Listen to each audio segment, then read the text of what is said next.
जय हिंद दोस्तों, आप सभी का एक बार फिर से हमारे YouTube चैनल एजेड अध्ययन पर स्वागत है। आज की इस वीडियो में हम लोग बात करने वाले हैं 10th क्लास हिस्ट्री का चैप्टर नंबर 7, जिसका नाम है व्यापार और भूमंडलीकरण। देखिए, इस चैप्टर का पहला पार्ट अपलोड हो चुका है, जिसमें कि हमने ऑब्जेक्टिव और कुछ लघु उत्तरीय प्रश्नों को भी अति लघु उत्तरीय प्रश्नों को समझे थे, और साथ में आपको खाली स्थान और मिलान करने वाले प्रश्न भी पढ़ लिए थे।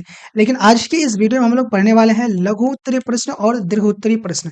काफ़ी इम्पोर्टेंट होने वाला है ये वीडियो, क्योंकि इस वीडियो में जो भी आंसर आप लोगों को पता चलेगा, इससे आपको इस चैप्टर का हर एक टॉपिक क्लियर होने वाला है, आपको समझ में आ जाएगा। इस चैप्टर में क्या है नहीं है सब कुछ आपको अंदाजा लग जाएगा इसी से। तो इस वीडियो को शुरू से लेकर लास्ट तक देखते रहिए, और साथ में अगर आपने पिछला वीडियो यानी कि पहला पार्ट नहीं देखा है तो देख लीजिएगा, लिंक मैं डिस्क्रिप्शन में दे दूंगा। अब स्टार्ट करते हैं बिना देरी करते हुए पहले क्वेश्चन से। यहाँ पे देख सकते हैं पहला क्वेश्चन क्या है। 1929 के आर्थिक संकट के कारणों को संक्षेप में बताइए। आप लोगों को पता है कि 1929 में एक महामंदी आया था, जो कि पूरी दुनिया को प्रभावित किया था, दुनिया के सभी देशों को। और ये जो आर्थिक संकट था, ये स्टार्ट कहाँ से हुआ था, शुरू कहाँ से हुआ था, तो ये अमेरिका से शुरू हुआ था। बस आपको इस चीज को लिखना है और इसके क्या कारण थे उस चीज को लिखना है। देखिए, 1929 के आर्थिक संकट सबसे पहले अमेरिका में आया, बाद में पूरे विश्व में फैल गया। यानी कि अमेरिका में आया और बाद में पूरी दुनिया में फैल गया। इसका मुख्य कारण शेयर बाजार का गिरना था, मतलब कि शेयर मार्केट ध्वस्त हो गया, पूरा गिर गया, जिससे कि बड़ी-बड़ी कंपनियां जो लॉस में चली गई, जिसकी वजह से रोजगारी जो था वो कम हो गया, लोग बेरोजगार हो गए। इसी तरीके से महामंदी आई और उद्योगों में अत्यधिक उत्पादन हुआ, मतलब कि जो भी बिजनेस थे, आपको पता है कि उस समय मशीनों से चीजें बनाना स्टार्ट हुआ था। मतलब कि पहले तो पारंपरिक तरीके से हाथों से कोई भी वस्तु, कपड़े वगैरह बनाया जाता था, लेकिन मशीनों का इस्तेमाल किया गया तो बड़े तादाद में, बड़े पैमाने पर चीजों का, वस्तुओं का निर्माण हुआ, और अधिक निर्माण हो गया, लेकिन इसको बिक नहीं पा रहा था, मतलब कि डिमांड बहुत कम था। तो व्यापार में असंतुलन आ गया, मतलब कि आप सामान ज्यादा बना रहे हैं लेकिन बिक कम रहा है, तो यही असंतुलन था। कृषि संकट और बैंकिंग प्रणाली की कमजोरी ने इस मंदी को और बढ़ा दिया। परिणाम स्वरूप क्या हुआ, मतलब कि इसके कारण से क्या हुआ कि करोड़ों लोग बेरोजगार हुए और विश्व अर्थव्यवस्था ठप हो गई। सिंपल सा आंसर है। अगला क्वेश्चन यहाँ पे देख सकते हैं, औद्योगिक क्रांति ने किस प्रकार विश्व बाजार के स्वरूप को विस्तृत किया, मतलब कि फैलाया। विस्तृत मतलब फैलाना। औद्योगिक क्रांति मतलब कि उद्योग के क्षेत्र में कोई बहुत बड़ा बदलाव, मतलब क्रांति। कभी भी चाहे समाज में कोई बड़ी बदलाव होती है तो उसको क्रांति कहते हैं, या फिर उद्योग के क्षेत्र में कोई बड़ी बदलाव होगा तो उसको औद्योगिक क्रांति कहा जाएगा। तो देखिए, औद्योगिक क्रांति यानी कि 18वीं शताब्दी में इंग्लैंड से शुरू हुआ था। औद्योगिक क्रांति कहाँ से शुरू हुआ था? इंग्लैंड से शुरू हुआ था। मशीनों और नए तकनीकों से बड़े पैमाने पर उत्पादन होने लगा। लेकिन आपको पता है कि मशीनों का इस्तेमाल किया गया जाने लगा, तो उससे बहुत ज्यादा तादाद में वस्तुओं का निर्माण किया जाने लगा, और वस्तुएं सस्ती हो गई, अधिक मात्रा में बनने लगी। इन वस्तुओं के लिए विदेशी बाजारों की आवश्यकता पड़ी, मतलब कि इंग्लैंड या जैसे जो देश थे, वो मशीनों का इस्तेमाल करके क्या कर रहे थे, ज़्यादा मात्रा में वो चीज़ों को बना रहे थे। अब उनको क्या चाहिए था, वस्तुओं को बेचना भी तो है, तो वो अब इंग्लैंड में तो बिकेगा नहीं, तो वो बाहरी देशों को अपने कब्जे में कर रहे थे, जो उपनिवेश बना रहे थे। जैसे कि इंडिया पे कब्जा किया था, इसी तरीके से इंग्लैंड ने बहुत सारे देशों में कब्जा करके उन देशों के बाजार में वस्तुओं को बेचता था। तो औद्योगिक क्रांति के कारण अंतर्राष्ट्रीय व्यापार का विस्तार हुआ और विश्व बाजार का स्वरूप में व्यापक हुआ। जैसे कि आपको पता ही है कि इंग्लैंड अपनी वस्तुओं को बेचने के लिए दूसरे देशों को टारगेट करके बेचता था, तो वो अंतर्राष्ट्रीय व्यापार हुआ, उसी की वजह से तो औद्योगिक क्रांति में जो विश्व बाजार का क्या हुआ, स्वरूप में विस्तृत हुआ, मतलब कि फैला। अब अगला क्वेश्चन यहाँ पे देख सकते हैं। तीसरा नंबर क्वेश्चन है, विश्व बाजार के स्वरूप को समझाइए। देखिए, एक क्वेश्चन समझने में हम 1.5 से 2 मिनट ले रहे हैं, मतलब कि बहुत फास्ट समझ रहे हैं। तो वीडियो को आप लोग शुरू से लेकर लास्ट तक देखिए, आपको समझ में भी आएगा, और कम से कम समय में आप लोगों का हर एक चीज इस चैप्टर से रिलेटेड क्लियर हो जाएगा। देखिए, विश्व बाजार मतलब कि एक ऐसा मार्केट जो दुनिया के सभी देशों के साथ व्यापार करता है।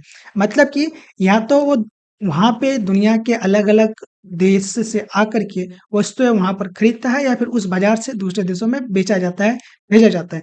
उसी को क्या कहेंगे, विश्व बाजार कहेंगे। देखिए, विश्व बाजार वह है जहां विभिन्न देशों के बीच वस्तुओं, सेवाओं, पूंजी, तकनीक का आदान प्रदान होता है। इसमें उत्पादन एक देश में होता है और उपभोग दूसरे देश में। मतलब कि वस्तु का निर्माण एक देश करता है और उपभोग मतलब कि उसका इस्तेमाल दूसरा देश करता है। ठीक है। संचार और परिवहन मतलब कि खबर को एक जगह से दूसरी जगह फैलाने में और परिवहन एक वस्तु को एक जगह से दूसरी जगह ले जाने में। साधनों के विकास ने विश्व को जोड़ दिया, मतलब कि ये जो संचार, मतलब कि खबर और परिवहन, इन दोनों ने विश्व को एक साथ जोड़ दिया और आज विश्व बाजार पूंजीवादी अवस्था, बहुराष्ट्रीय कंपनियों और वैश्विक संस्थाओं पर आधारित है। अगला क्वेश्चन देख सकते हैं यहाँ पे, क्वेश्चन नंबर 4 क्या है? क्वेश्चन नंबर 4 यहाँ पर भूमंडलीकरण। क्वेश्चन नंबर 4 यहाँ पे आप लोग देख सकते हैं, क्वेश्चन नंबर 4 है भूमंडलीकरण में बहुराष्ट्रीय कंपनियों के योगदान यानी कि भूमिका को स्पष्ट करिए। भूमंडलीकरण मतलब क्या है कि जब 2-3 देश या फिर एक से अधिक देश आपस में जुड़ कर के व्यापार करते हैं या फिर आपस में जुड़ते हैं, चाहे किसी भी कारण से हो, तो उसको क्या कहेंगे? भूमंडलीकरण कहेंगे। देखिए, बहुराष्ट्रीय कंपनियां भूमंडलीकरण की मुख्य शक्तियां हैं। ये कंपनियां अपने देश के अलावा अन्य देशों में भी उत्पादन, निवेश और व्यापार करती है। इनके कारण कई तकनीक और पूंजी विकासशील देशों में पहुंचती है। देखिए, तकनीक मतलब कि किसी एक देश ने कोई नई तकनीक या नई मशीन का इस्तेमाल बनाया, तो उस तकनीक को, उस मशीन को दूसरे देशों में भी भेजा। तो इसके ये कारण, ये भी एक चीज है। और उन्होंने रोजगार के अवसर भी बढ़ाए और उपभोक्ताओं को विविध वस्तुएं उपलब्ध कराई और बहुराष्ट्रीय कंपनियों ने विश्व को एक साझा आर्थिक इकाई बनाने में योगदान दिया। बहुराष्ट्रीय कंपनियों ने क्या किया? योगदान दिया। बहुराष्ट्रीय मतलब क्या? जो एक से अधिक देशों में व्यापार करती है। तो उन्हीं लोगों की वजह से ना भूमंडलीकरण को प्रभावित किया या फिर इसको एक इकाई बनाने में योगदान दिया। अगला क्वेश्चन यहाँ पे देख सकते हैं, क्वेश्चन नंबर 5 है 1950 के बाद विश्व अर्थव्यवस्था के पुनर्निर्माण के लिए किए गए प्रयासों पर प्रकाश डालने के लिए कहा गया है इस क्वेश्चन में। देखिए, 1949 यानी कि प्रथम विश्व युद्ध और द्वितीय विश्व युद्ध के बाद की समय। देखिए, द्वितीय विश्व युद्ध के बाद विश्व की अर्थव्यवस्था पूरी तरीके से बर्बाद हो गई थी। 1950 के बाद पुनर्निर्माण मतलब कि दोबारा उस अर्थव्यवस्था को मजबूत करने, बनाने के हेतु ब्रेटन वुड्स सम्मेलन के अंतर्गत अंतर्राष्ट्रीय मुद्रा कोष यानी कि आईएमएफ और विश्व बैंक की स्थापना की गई। देखिए, पर यह द्वितीय विश्व युद्ध के बाद क्या हुआ था, सभी देशों ने, लगभग सभी देशों ने इस युद्ध में भाग लिया था। तो सभी देशों की अर्थव्यवस्था इससे क्या हुआ, क्या बर्बाद हो गया था, नष्ट हो गया था। तो इन लोगों ने क्या किया, अपने अपने अर्थव्यवस्था को सुधार करने के लिए ब्रेटन वुड्स में एक सम्मेलन बुलाया था, जिसको ब्रेटन वुड्स का ही सम्मेलन कहा जाता है। इस सम्मेलन में इन लोगों ने क्या किया, सभी ने मिलकर के इसमें एक अंतर्राष्ट्रीय मुद्रा कोष यानी कि आईएमएफ का निर्माण कर दिया। ये आईएमएफ संस्था क्या करती है, गरीब देशों को रोजगार देती है या फिर ऐसे देश जिनकी अर्थव्यवस्था कमजोर या फिर गिर रही है, उनको लोन पे पैसा देती है ताकि वो सुधर पाए। और विश्व बैंक की स्थापना की और इन संसाधनों ने आर्थिक स्थिरता कायम करने, गरीब देशों की सहायता देने और अंतर्राष्ट्रीय व्यापार को प्रोत्साहित करने में महत्वपूर्ण भूमिका निभाई। अब अगला क्वेश्चन यहाँ पे देख सकते हैं, भूमंडलीकरण के भारत पर प्रभावों को स्पष्ट करिए। मतलब कि भूमंडलीकरण से भारत पर क्या प्रभाव पड़ा, उसके बारे में आपको बताना है। देखिए, भारत में 1991 से भूमंडलीकरण की प्रक्रिया शुरू हुई थी। इसके सकारात्मक प्रभावों में विदेशी निवेश बढ़ना, तकनीकी विकास, रोजगार के अवसर और उपभोक्ताओं को विविध वस्तुएं मिलना शामिल है। वही नकारात्मक प्रभाव की मतलब कि खराब प्रभाव, सकारात्मक प्रभाव तो आपको पता ही चल गया कि लोगों को रोजगार मिल गया और तकनीकी विकास हो गया। मतलब कि अलग अलग देशों के जो तकनीक है, वो आधुनिक तकनीक हमारे देश में आ गया और निवेश बढ़ गया। मतलब कि दूसरे देशों ने हमारे देश में पैसा लगाया, निवेश किया, उद्योग लगाए और उपभोक्ताओं को अलग-अलग वस्तुओं, मतलब कि हमें, यानी कि हम हिंदुस्तानियों को दुनिया के अलग-अलग कोनों में जो भी प्रकार की चीजें बनती है, उनको हमें इस्तेमाल करने का मौका मिला। तो ये तो इसका सकारात्मक था, लेकिन नकारात्मक मतलब कि खराब प्रभाव क्या था? छोटे उद्योग धंधे जो है उससे प्रभावित हो गया, मतलब कि बंद हो गए। मतलब कि हमारे देश में जो भी छोटे उद्योग धंधे थे, कोई बाहर का बड़ी कंपनी आएगा और जो छोटी-छोटी कंपनियाँ मिल कर के जो वस्तुओं का निर्माण करती है, वही ये कंपनी बनाएगा, तो ये तो इसकी वजह से तो इन छोटे कंपनियों को बंद हो जाएँगी। विदेशी कंपनियों का प्रभुत्व बढ़ना और आर्थिक असमानता का गहराना शामिल है। कुल मिलाकर के भारत पर गहरा असर पड़ा किसका? भूमंडलीकरण का, चाहे नकारात्मक हो या फिर सकारात्मक हो। अगला क्वेश्चन यहाँ पे देख सकते हैं, विश्व बाजार के लाभ हानि पर संक्षिप्त टिप्पणी करिए। मतलब कि विश्व बाजार से क्या लाभ हुआ और क्या हानि हुआ, इसके बारे में लिखने के लिए कहा गया है। विश्व बाजार से देशों को कई लाभ मिले, देशों के बीच व्यापार बढ़ा, अलग अलग देशों के बीच में ट्रेड हुआ, व्यापार हुआ, तकनीकी विकास हुआ, किसी देश ने कोई तकनीक बनाया, उस देश ने किसी दूसरे देश तक पहुंचाया और रोजगार के अवसर बने, उपभोक्ताओं को सस्ती और अधिक वस्तुएं उपलब्ध हो गई। और लेकिन इसके नुकसान भी हुए हैं, जैसे कि विकसित देशों का प्रभुत्व बढ़ा, मतलब कि जो देश मजबूत थे, ताकतवर थे, उन लोगों ने छोटे देशों पर प्रभुत्व बढ़ाया, मतलब कि अपना हुक्म चलाया और गरीब देश निर्भर हो गए और छोटे उद्योग प्रभावित हुए और आर्थिक असमानता बढ़ी। इस प्रकार विश्व बाजार दोहरी भूमिका निभाता है, मतलब कि क्या करता है इसका दोहरी भूमिका, क्यों? क्योंकि इसका सकारात्मक भी प्रभाव था और नकारात्मक भी प्रभाव था। अगला क्वेश्चन यहाँ पे आ जाता है आपका दीर्घ उत्तरीय प्रश्न, मतलब कि ऐसे क्वेश्चन जिनके लिए आपको बोर्ड एग्जाम में 5 नंबर मिलने वाला है। आंसर मैंने काफी सिंपल और आसान तरीके से लिख कर रखा है, ताकि आपको आसानी से समझ में आ जाए और याद भी हो जाए आप लोगों को। तो स्टार्ट करते हैं। पहला क्वेश्चन यहाँ पे देख सकते हैं, 1929 के आर्थिक संकट के कारणों और परिणाम का स्पष्ट करने बोला गया। मतलब कि 1929 के जो आर्थिक संकट था उसका क्या कारण था और उसका क्या परिणाम हुआ। देखिए 1929 का आर्थिक संकट सबसे पहले अमेरिका से शुरू हुआ था और बाद में पूरे विश्व में फैल गया या फिर प्रभावित किया। इसके बहुत बड़े या फिर बड़े कारण क्या था, न्यूयॉर्क शेयर बाजार का अचानक ध्वस्त हो जाना और उद्योगों में अत्यधिक उत्पादन हो रहा था लेकिन उपभोग क्षमता घट रही थी। व्यापार में संतुलन, कृषि संकट और बैंकिंग प्रणाली की कमजोरियों ने मंदी और गहरा कर दिया। इसके परिणाम स्वरूप लाखों लोग बेरोजगार हो गए, उत्पादन ठप हो गया, गरीबी फैल हो गई और अमेरिका जैसे विकसित देशों में प्रभावित हुए और अंतर्राष्ट्रीय व्यापार तेजी से गिरा और अनेक देशों ने राजनीतिक अस्थिरता फैल गई।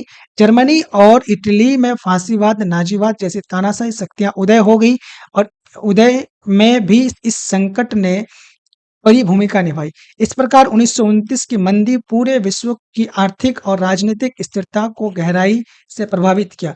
देखिए इसके परिणाम को आपको पता, इसका तो सबसे कारण पहले ही आपको इस पहले ही हम एक क्वेश्चन में बता चुके हैं। अब इसके परिणाम क्या हुआ? तो इससे क्या हुआ कि उत्पादन ज़्यादा हो गया लेकिन उपभोग कम था, मतलब कि लोग इस्तेमाल कम कर रहे थे और अमेरिका जैसे जो विकसित देश थे उन लोगों ने दूसरे या फिर गरीब देशों पर अपना वर्चस्व बढ़ा दिया, उनको कंट्रोल करने लगा। इस तरीके की इसका नकारात्मक प्रभाव लिख सकते हैं।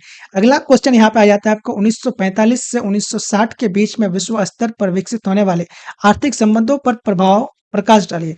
मतलब कि 1945 से लेकर 1960 यानी कि द्वितीय विश्व युद्ध के बाद। देखिए द्वितीय विश्व युद्ध यानी कि द्वितीय विश्व युद्ध कब हुआ था? 1939 से 1945 और इसके बाद विश्व अर्थव्यवस्था पूरी तरीके से अस्त व्यस्त हो गया, मतलब कि बर्बाद हो चुका था। अब इसको सुधारना था, इसलिए पूरी दुनिया क्या अपने आप को सुधारने में लग गई। युद्ध से प्रभावित देशों को पुनर्निर्माण और आर्थिक स्थिरता के लिए नए प्रयास किए, मतलब कि पुनर्निर्माण मतलब पूरी फिर से वो मजबूत हो, इसके लिए क्या किया? नया प्रयास किया। 1944 से में हुए ब्रूटन वुड्स सम्मेलन के आधार पर अंतर्राष्ट्रीय मुद्रा कोष और विश्व बैंक की स्थापना की गई, जिसने देशों को ऋण दिया और वित्तीय सहायता दी। अमेरिका ने यूरोप के पुनर्निर्माण के लिए मार्शल योजना की और जिससे यूरोपीय देशों को आर्थिक सहायता मिला। इसी समय पर पश्चिमी देशों और साम्यवादी देशों के बीच आर्थिक प्रतिस्पर्धा भी बढ़ी। सोवियत संघ ने अपने प्रभाव क्षेत्र कॉमकोन नामक संगठन बनाया और इस काल में अंतर्राष्ट्रीय व्यापार, पूंजी निवेश और तकनीकी सहयोग बढ़ा, जिससे कि विश्व अर्थव्यवस्था धीरे धीरे स्थिर होगी। इस प्रकार 1945 से 1960 के बीच में आर्थिक संबंध बने और क्या हुआ? सहयोग और प्रतिस्पर्धा दोनों शामिल था। अगला क्वेश्चन यहाँ पे आता है, भूमंडलीकरण। देखिए हम लोग काफी फास्ट तरीके से समझने की कोशिश कर रहे हैं क्योंकि हमारे पास टाइम बहुत कम है, हमें जल्द से जल्द कंप्लीट करना है और मैं तो ये आशा करता हूँ आप लोगों से कि सभी क्वेश्चन का आप लोग नोट्स कर रहे होंगे। यहाँ पे तीसरा नंबर क्वेश्चन देख सकते हैं, भूमंडलीकरण के कारण और आम लोगों के जीवन में इसका क्या प्रभाव और इसके होने से क्या परिवर्तन आया उसके बारे में लिखने के लिए बोला है। तो सबसे पहले भूमंडलीकरण का अर्थ देख लीजिए। देखिए दुनिया के देशों का आपस में आर्थिक हो, सामाजिक हो या फिर सांस्कृतिक रूप से जुड़ जाना, चाहे किसी भी कारण से हो, लेकिन अगर कोई आप देश जुड़ता है, चाहे व्यापार करने के लिए हो, संस्कृति की वजह से हो या फिर सामाजिक की वजह से हो, किसी भी वजह से जुड़े तो वो क्या आपका भूमंडलीकरण है। देखिए इसके कारण आम लोगों के जीवन में बड़े बदलाव हुए, जैसे कि अब विदेशी वस्तुएं और सेवा आसानी से उपलब्ध होने लगी। मतलब कि क्या हुआ कि हमारे देश में अब दूसरे देशों का भी भूमंडलीकरण की वजह से उन देशों का भी सामान उपलब्ध हो गया। उपभोक्ताओं को विविध विकल्प मिले, मतलब अब जब अलग अलग देशों से हमारे पास सामान आ रहे हैं तो हमारे पास ऑप्शन है कि हम इस चीज को नहीं खरीदेंगे, इसको खरीदेंगे, ठीक है। और जीवन स्तर ऊंचा हुआ, रोजगार के नए अवसर बने और शिक्षा व तकनीकी क्षेत्रों में भी विकास हुआ। परंतु इसके नकारात्मक प्रभाव मतलब कि बुरे प्रभाव भी थे। छोटे और स्थानीय व्यापार प्रभावित हुए क्योंकि बहुराष्ट्रीय कंपनियों का प्रभुत्व बढ़ गया, आर्थिक असमानता बढ़ी और ग्रामीण क्षेत्रों में परंपरागत रोजगार कम होने लगे। सांस्कृतिक क्षेत्र में भी पाश्चात्य प्रभाव बढ़ गया, जिससे कि स्थानीय परंपराएं कमजोर हो गई और इस प्रकार भूमंडलीकरण ने आम जनता को सुविधाएं तो दी, लेकिन साथ ही नई समस्या भी खड़ी की थी। अगला क्वेश्चन यहाँ पे है 1919 से लेकर 1945, मतलब कि प्रथम विश्व युद्ध से लेकर द्वितीय विश्व युद्ध के खत्म होने तक के बीच में विकसित होने वाली राजनीतिक और आर्थिक संबंधों पर टिप्पणी लिखिए। देखिए 1919 से 1945 के बीच का काल विश्व इतिहास का अत्यंत महत्वपूर्ण है। प्रथम विश्व युद्ध के बाद 1919 का वर्साई संधि हुई थी, जिसने जर्मनी को काफी कमजोर कर दिया था। युद्ध की क्षति की भरपाई करने के कारण जर्मनी में असंतोष फैला और हिटलर जैसी तानाशाही शक्तियां उदय हुआ। मतलब कि जर्मनी को बहुत ज्यादा नुकसान हो गया, तो हिटलर जैसे तानाशाही इंसान को मजबूत होने का मौका मिल गया। इस काल में राष्ट्र संघ का गठन हुआ, जिसका उद्देश्य था शांति स्थापित करना, परंतु यह असफल रहा। आर्थिक दृष्टि से 1929 में महामंदी ने पूरे विश्व को हिला दिया। उत्पादन घटा, व्यापार ठप हो गया और बेरोजगारी बढ़ी। इसके परिणाम स्वरूप विश्व राजनीति में अस्थिरता बढ़ी और कई देशों को तानाशाही शासन स्थापित हो गया। द्वितीय विश्व युद्ध के दौरान विश्व के दो गुटों में बढ़ गया। इस प्रकार 1919 से लेकर 1945 के बीच में राजनीतिक अस्थिरता, आर्थिक संकट और युद्ध की परिस्थितियां प्रमुख रही, जिन्होंने आगे चल करके नए विश्व क्रम की नींव रखी। अगला क्वेश्चन यहाँ पे देख सकते हैं आप लोग, काफी डिटेल क्वेश्चन में इसका आंसर लिख दिया है मैंने। देखिए, दो महायुद्धों के बीच, मतलब प्रथम विश्व युद्ध से दूसरे औपनिवेशिक देशों के, मतलब कि ऐसे देश जो दूसरे देशों पर कब्जा कर लेते थे, उनके राष्ट्रीय आंदोलनों पर निबंध करिए। मतलब कि जो देश कब्जा में थे उनके अंदर कौन कौन से राष्ट्रीय आंदोलन हुए, उसके बारे में लिखने के लिए बोला है। तो देखिए, प्रथम विश्व युद्ध द्वितीय विश्व युद्ध के बीच का काल इतिहास के औपनिवेशिक देशों के लिए अत्यंत महत्वपूर्ण रहा। इस अवधि में एशिया अफ्रीका के अनेक उपनिवेशों में राष्ट्रीय चेतना तेजी से विकास हुआ और यूरोपीय शक्तियां लंबे समय तक किए गए शोषण और दमन के उपनिवेशों की जनता की स्वतंत्रता के लिए संघर्ष करने में प्रेरित किया। भारत के बारे में आपको यहाँ के बाद भारत के बारे में लिख सकते हैं कि सबसे पहले असहयोग आंदोलन किया महात्मा गांधी ने, फिर सविनय अवज्ञा आंदोलन, फिर भारत छोड़ो आंदोलन, जिसे आंदोलन हुए जिन्होंने स्वतंत्रता की नींव रखी। इस प्रकार वियतनाम, बर्मा, इंडोनेशिया, मिस्र और अन्य देशों में भी राष्ट्रीय आंदोलन तेज हुए। इन आंदोलनों ने उपनिवेशवाद की जड़ें हिला दी। द्वितीय विश्व युद्ध के बाद विश्व राजनीति में बड़ा परिवर्तन आया। युद्ध से परिवर्तन शक्तियां कमजोर हो गई और उपनिवेशों पर नियंत्रण बनाए रखना उनके लिए कठिन हो गया। द्वितीय विश्व युद्ध के बाद जो भी ताकतवर देश थे, क्योंकि वही लोग ज्यादा लड़ रहे थे, उन्हीं को ज्यादा नुकसान हो रहा था। जिसके पास ज्यादा पावर होता है उसके पास घमंड भी ज्यादा होता है, तो उन्हीं दो देशों में लड़ाई हो रही थी, तो उनको नुकसान भी बहुत हुआ, वो कमजोर हो गए। और साथ ही संयुक्त राष्ट्र संघ का गठन, अमेरिका तथा सोवियत संघ जैसे महाशक्तियों के समर्थन ने उपनिवेशों को स्वतंत्रता की राह पर आगे बढ़ाया। 1945 से अनेक उपनिवेश स्वतंत्र राष्ट्र बने, जैसे कि भारत, इंडोनेशिया, वियतनाम, घाना आदि देशों की स्वतंत्रता प्राप्त की। इन आंदोलनों का मुख्य उद्देश्य क्या था? स्वतंत्रता, समानता, राष्ट्रीय आत्मनिर्भरता तथा उपनिवेशवाद की से मुक्ति। तो आई होप कि आप लोग इस क्वेश्चन को भी समझ गए। आज के लिए इतना ही, मिलेंगे अगले वीडियो में। Thank you. जय हिंद, जय भारत।